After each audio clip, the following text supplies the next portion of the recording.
Hey everyone, welcome back to another episode of SDRescue. And today we have a very special guest. We have Taylor Dahlem, the Director of Growth at Pickle.ai, which is a sales technology company. If there's somebody that, has real insights and great experience sending outbound sales emails, it's Taylor. Once again, also joined by Grayson Fulbright. Taylor, thanks for coming to the show.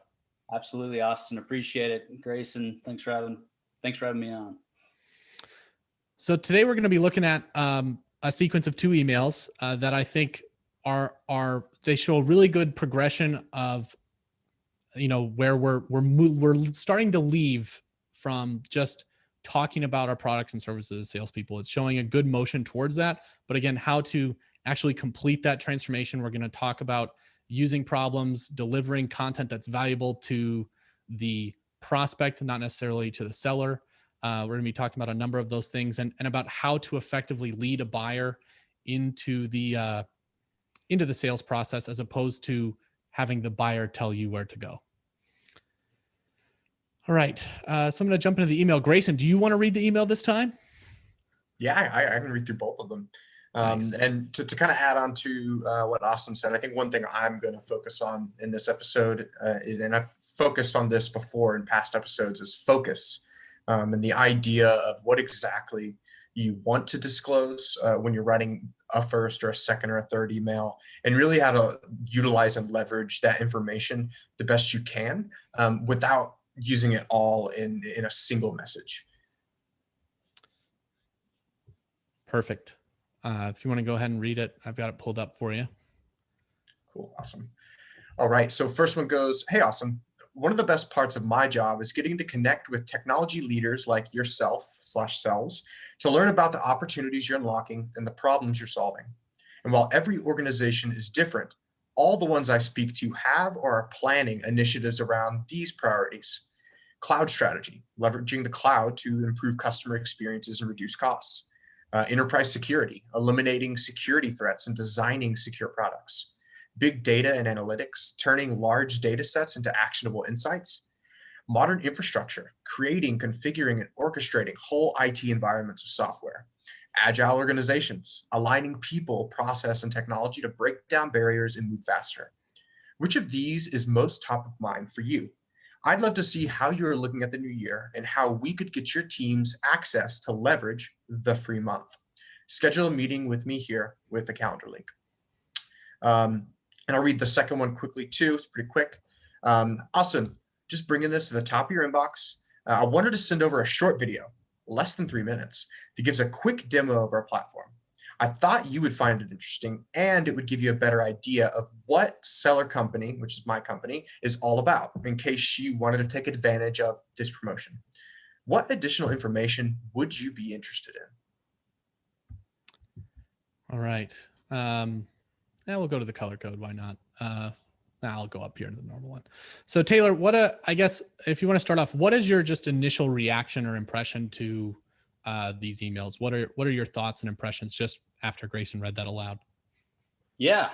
No, first and foremost, I mean, Grayson, great job reading, right? But at the same time, it still took a solid 45 seconds to get through at least this first email. And to me, if I'm going through my inbox, I've got 100 some odd things to do, that morning, or things that have been cluttering my inbox, say from the weekend, right? The last thing I want to do is read an entire email like this. And the whole goal of an email is to get from, or any copy is to get from, how do we get them to read the first sentence to the second sentence to the third sentence? So to me, it didn't capture me right away. And I always break it down into 4 kind of areas, where it's first area is how do you break the ice? How do you grab their attention? Subject line, quick, GIF right away, or some kind of commonality. Hey, I saw you commented or, did something on this post or liked this influencer. Here's our connection. So capture my attention in that way. And it just hadn't. And then there's a few others in terms of credibility. They did establish credibility somewhat with the technology leaders. And I know, Austin, you're going to talk about this a little bit, but go a little bit further. Why does that make you credible to have me respond to this email and pique my interest? But the attention grabbing and the credibility are there, but then ultimately framing the ask and kind of sticking the landing are the next big things, which we can talk about that. But for me right now, it didn't capture my attention. That's for sure. I think it's a little long. I mean, not even a little long. It's long. But I think a lot of the intimidation comes from, at least once you read it, comes from the idea that like, here are 5 different topics that we could possibly talk about that I talk about a lot. What direction should we go? And then they tie, again, this was an initial email. Yeah. And so I'm not sure where they come in at, like, they don't even, if you notice the call to action is talking about leveraging a free month of what? Like, it's just a strange first email. I don't know if this is like a template for another sequence and it accidentally got dropped in here or what, but the call to action doesn't, so the large branching paths, it just feels like I'm missing a piece of context that gives me direction. I don't know if that's because the email is too broad or if because this template was part of a different sequence that accidentally got dropped in here or what. I think that's one of the areas that makes it mentally intimidating to read. Yeah, I think ambiguity is really working against the seller, and we talk about this a lot, right? About what you bring to the table in a sale and how much you know about how this process goes, and especially when you're dealing with like director level up decision makers, they can pretty quickly snuff out how professional or experienced a salesperson is in their industry by simply reading between the lines on how they speak, how they're interacting with you, and what they think the next steps are. And I think the big challenge I have with this email is, while I think they structured it well, they had a good strategy behind it, I think they included a bunch of information that they probably got from marketing that indicate specific use cases or a specific fit for a market. And then the next step was asking the decision maker to help them out and basically say, hey, I talked to a ton of leaders like you, and here are some of the problems or priorities that they have. I haven't done any research on you, but which of these is most top of mind to you? And while it's relevant, it is what you would consider relevant in the industry. So people use that word all the time. This would be relevant. It's talking about topics that should be in line with this persona. It's talking about future states and challenges that this persona might be having. But the deliberateness behind it is what's missing. And so instead of them coming out with all this relevant information and storytelling and kind of showing the buyer that they know all about the world, they're almost transparently saying, hey, I talked to a lot of people and here's what I know. Like, I don't want to do any of the work.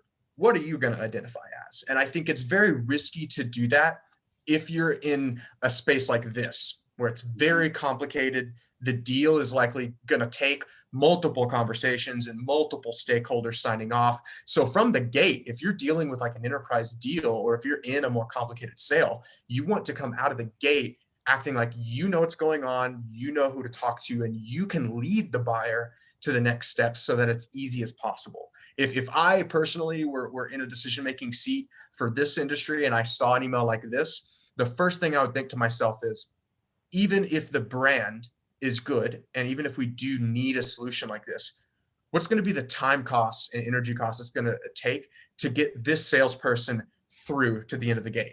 Is it worth my time? Is it even worth delegating this to a team member? Should I ask for a new salesperson? Because it's not necessarily the product or the problem at stake here. What's at stake here is the sales experience, which I think they're kind of lacking in the way that they frame these relevant topics. Yeah, I agree. I think that as a buyer, you're intimidated at, maybe that there is something relevant in here, but you're right. That's like, anytime you have somebody confused or frozen where they're like, well, wait, where do I go or what do I do next? It's going to be hard to convert off of that copy, email, web page, whatever it is. We talk about confusion a lot.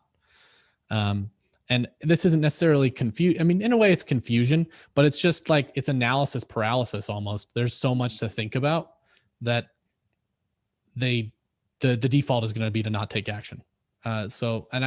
Where I think they get a little better is in the follow-up, right? This is a little bit more narrow. It's focused. may not be focused on that. Now, see, this is where they commit the other sin, where in my opinion, they start talking about themselves, and that's all they're talking about. It's very focused, but it's only because it's about the seller company / product.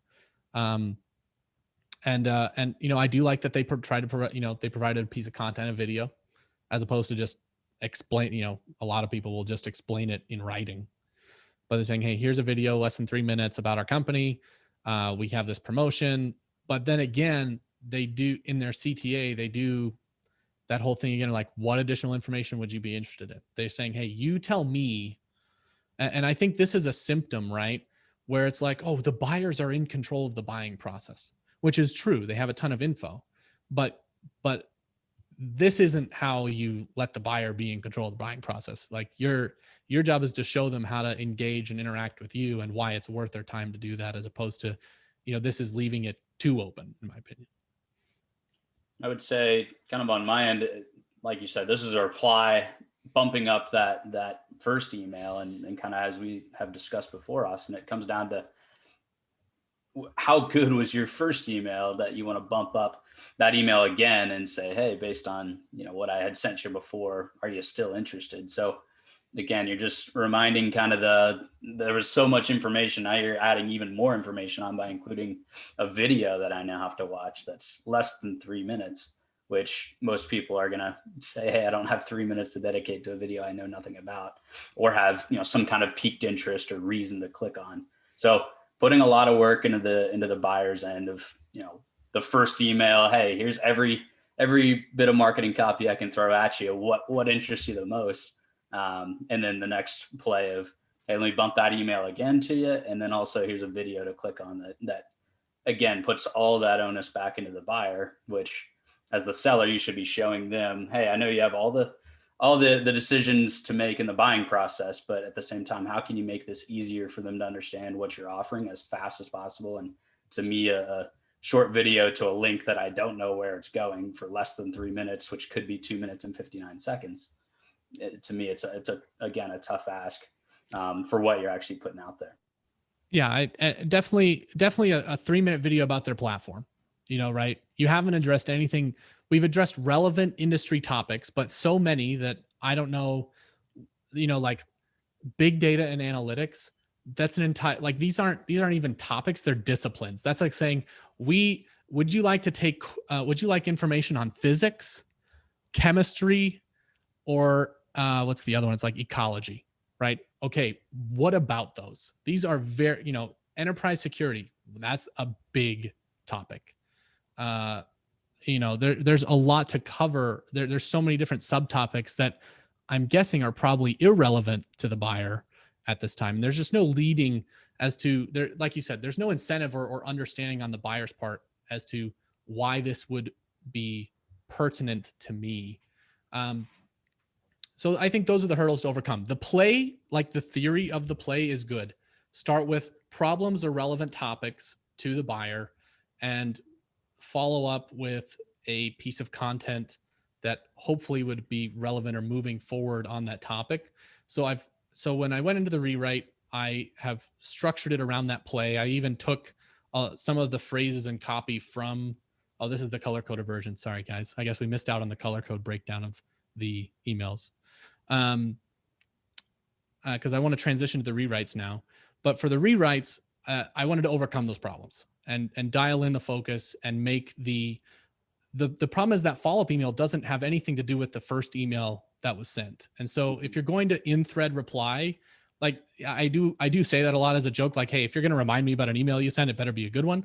But also if you're going to in-thread reply, hopefully it builds or adds additional clarity or moves that process forward, as opposed to just saying, okay, I'm going to tag this reply and have a completely new email.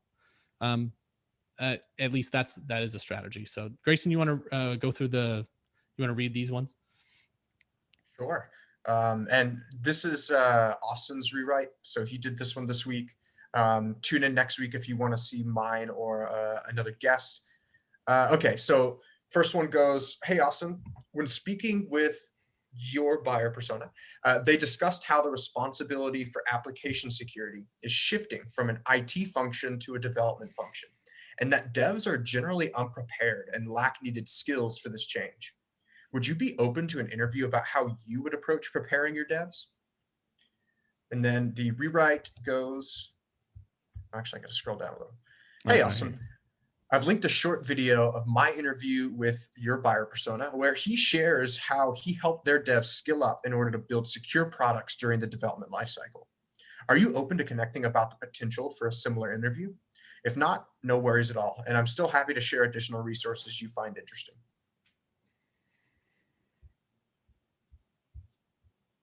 All right, Grayson, what are your thoughts?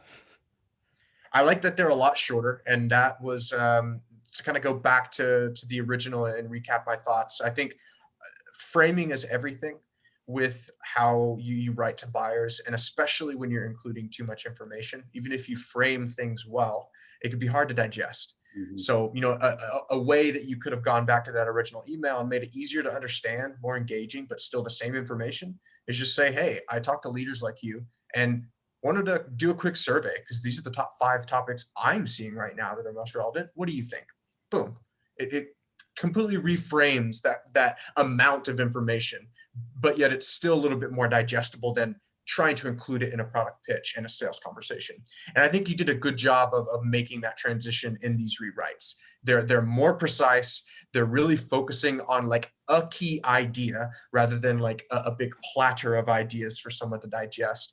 And you are very specific about why you're reaching out. I think one of the issues that the originals had is it was kind of like, I talk to these people. Here are the things I hear about them. And then they go into a pitch. Or they say, hey, I wanted to send over this quick video about our platform. Just wanted to see if you wanted to learn more about this promotion, right? It's like a very hard, awkward cut into a sales conversation. But here in these rewrites, you do a good job of using some sort of off-ramp to get them into the process rather than just awkwardly being like, can I have a call? Here's a link, schedule a call with me. I use the interview angle a lot because I think most SDRs nowadays are either listening to, watching, interacting with, or trying to host their own content. And I think it is totally doable, depending on your deal size, for you to just invite people that are potential prospects and talk with them. Maybe it doesn't lead into an interview, but it will definitely lead into a conversation and maybe discovery. And so I just wanted to shout that out, that I love your use of the interview angle to try to start a sales conversation that's valuable to you, but in a way that is focused on the buyer and not necessarily on the brand sales process. Agreed. I just piggybacking Grayson here. The ask is awesome. To me, no one sat and asked me for an interview in this way in a cold email. And if I got something like that, it kind of, I don't know, it boosts the ego a little bit when they're kind of going to you as the expert, right? And that's kind of probably not inherent or what they're trying to do, but it's one of those things that the first thing that comes to mind when you're asked for an interview or a take or a quote on something, it strokes the ego a little bit. So that's kind of a helpful way to reframe the ask to make it a stronger commitment than just saying, hey, what do you think? But at the same time, not as big as a commitment as, hey, here's a link to my calendar. Schedule some time to meet with me, because again, as we discussed, it's super presumptuous. But then, going back to the kind of the breaking the ice, or creating some kind of inroad at the very beginning. I don't know what the subject line was for this, because that's a huge part of this catching their attention. But obviously, hopefully they've done their research with a buyer peer name when they're linking to that person in this email. Hey, I've spoken with them. It establishes their credibility. And the next couple lines here that they know specifically what they discussed about should be interesting to you, if they've done their homework and kind of understand, what your priorities are. But then shifted, as Grayson said, to a much more succinct way of explaining the 7 different paragraphs or one-liners that they had in the form, where you'll be able to say, hey, in 3 sentences, 4 sentences, however many this is, here's the value I'm delivering. Here's what you're going to get out of a conversation. But more importantly, it's not just some pitch. I'm not just here to demo you. I'm here to have a conversation via an interview in this case. But if anything, again, it's, would you be open? That soft ask, it puts the ball in your court, but at the same time, but would I be open to an interview? Oh, that's interesting. That's different. And that's something, like you said, that SDRs should be creating a lot of their own content these days. The most successful ones you're seeing, or at least that put on the successful errors are the one you see all over LinkedIn. And this is just another way to do that. And then as they pivot into the follow-up email, again, link the video, but hopefully in this case, it's a little less daunting when they're reminding you of the email you just sent. And therefore you're a little more likely to click on that short video to see, hey, I'll keep doing my research on this company. They've piqued my interest, but I'm not ready to commit to an interview. But at the very least, you're handing them a little more information that they're more likely to click on. And then from there, you're asking open to connecting, soft ask here for the interview again. But again, hopefully by this point, they've seen you before. It's no longer an absolute cold email. Maybe it's a little warmer. And therefore, you're kind of sticking the landing on the ask there. Sure thing. We actually have some comments in the chat from Tara Samuels. So she asked, is there any trepidation about including a link versus an attachment? Many people have a concern about viruses, so not sure your thoughts on the effectiveness of a link like this in option number 2. So it's a good question. So for us, we actually have, and a lot of companies have, and we're a security. So I work at a cybersecurity company, so this is kind of my domain, but we have protections in place for links and emails for people who click the links.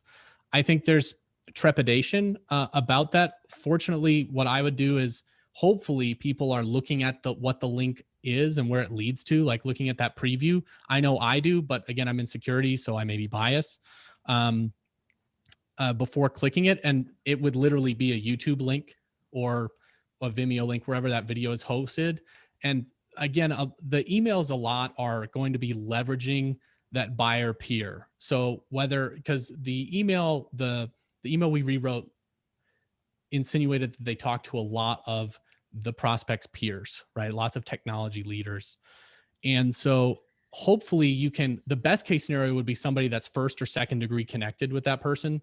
But at worst, it could be an industry influencer, someone that talks a lot in the industry. So at least you're trying to leverage the credibility of that person, of the person you're referencing, to build confidence in the link. And then hopefully with whether you're inspecting the link in the preview or not, that's going to be a smaller group of people. And then there are going to be people who just don't click on it. So for other emails in the sequence, you could provide attachments, although attachments are dangerous too. So I would actually, for cold outreach, I would never, ever attach anything ever. Okay. And to go even further and to answer your question directly, Tara, every link that you add is definitely going to get scrutinized by ISPs, ESPs, and even the server that you're sending to. And so I've even heard that like linking into like text can sometimes be penalized more than just sharing the raw link or linking the actual domain name. So like SDRevolution.com and linking that rather than just saying see us or learn more. So the safest way to do it and the most transparent way to do it, and the way that I generally do it in cold outreach, if I am sharing the link, is to say I wanted to share the link here with a colon, and then just have the raw link, because that way, like, it's going to be penalized less than actually directly linking text, and then it's going to help ease concern for more traditional email inbox users that aren't as comfortable using or exchanging links from external inboxes. So I would just keep that in mind. And one final tip is try not to use more than 2. I'd say using more than 2, you can start risking your ability to appear in inboxes. And so you would send the link as plain text. No link, but just the whole link in as plain text letters.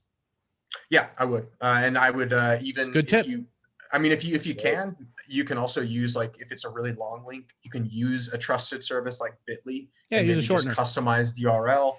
But the idea is that you just want to be transparent, because that definitely happens still today, is phishing and virus links. I just can't believe that that's still a thing. But yes, we'd be out I of hope that business answers if it your wasn't. question, Tara. Even Bitly can, it's sometimes so overused that it can be a bit spammy as well. Rule of thumb for me is first email, any kind of intentional first interaction, I'm making it as easy as possible for them not to see me as some devious sender, as well as my email client not thinking I'm sending spam and sending me right to the folder of death there. She also had another. So Tara also had another comment I want to get to. it says in rewrite number 2, I might replace the last sentence with, if not, perhaps this video is worth sharing with an industry peer. I think it's great. Yeah, you can that's a great path to go, is hopefully get it referred to somebody else. You expand the reach of the email. I think it's I think it's a great path to take. Again, as long as you know what you want the outcome to be at the email, which obviously with this email could be that they view the video or they send it on to somebody relevant that does view the video. So I think that's a win. And she says to Grayson, thank you. Great advice. Yeah, you nailed that, Grayson. Thanks, everyone. I did want to make one last point on your rewrites, Austin, before we've got to wrap up. That kind of goes back to what I talked about with the original, but one impressive difference between these rewrites and the original emails is what you can instantly tell about this person's knowledge of what they're talking about. So you masterfully kept sales and the sales process out of it. So we're not talking about what you know about the sales process, but what you're essentially saying is, hey, I have talked to people like you. We discussed these things. I want to interview you. I've done this before. It's giving the impression that I crank out these interviews every day and I know what I'm doing. And I might even have the audience to show your brand off. Do you want to get in this system, right? Whereas in the original email, there was so much ambiguity.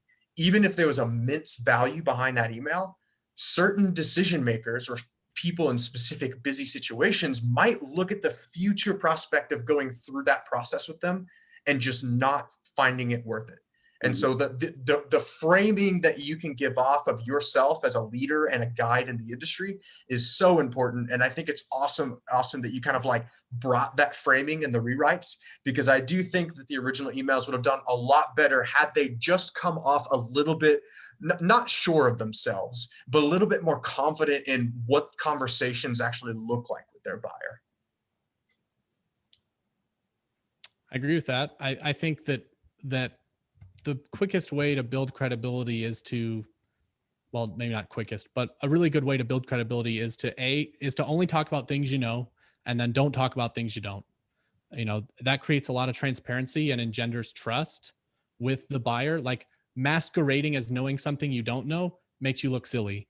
And so, for example, I was sitting here as I was rewriting, I was trying to think, what specifically do I want to talk about when, you know, the security for application development is moving from IT into software development? But at the same time, I was going, A, I don't know which one of those things is going to be relevant to the buyer. And B, I don't know if I know that well enough to mention even further, at least in the rewrite. So I just stayed on topics that I know are relevant, that I know are pertinent and actually happening. But once I got to a place where I was like, I'm starting to go into uncharted or territory I don't understand, I didn't go there. Yeah, I definitely get that. And that's why you have testing. That's why we test. Yeah.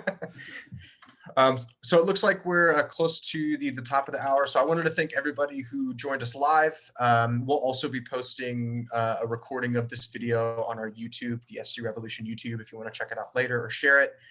Please, if you have emails that you receive, or if you have emails that you have sent that you'd like us to check out, and review and rewrite. We do everything anonymously, or if you want to come up and be a guest, we'd be happy to have you. But please reach out to me, to Austin, and everyone, please give a shout out to Taylor Dahlem and thank him for joining us today. He's an incredibly smart guy, and Pickle AI is an interesting software for people who are managing customer experience. So, and managing customer conversations. So I'd say check out Pickle AI if you haven't already. Taylor, thank you so much for joining us today. Absolutely. Thanks, Grayson. Thanks, Austin. As always, excited to review some more emails in the future, but this was a blast. Hey, where can people reach you, Taylor? Where are you most active? Where can people find out about Pickle? Yeah, I live on LinkedIn, so always commenting, always trying to interact, always putting out posts. But find Pickle at pickleai.com as our website, but then also on LinkedIn, you'll see we're pretty active on there. So check us out. Awesome. Thanks everybody for joining us. We'll see you next week. See you next week.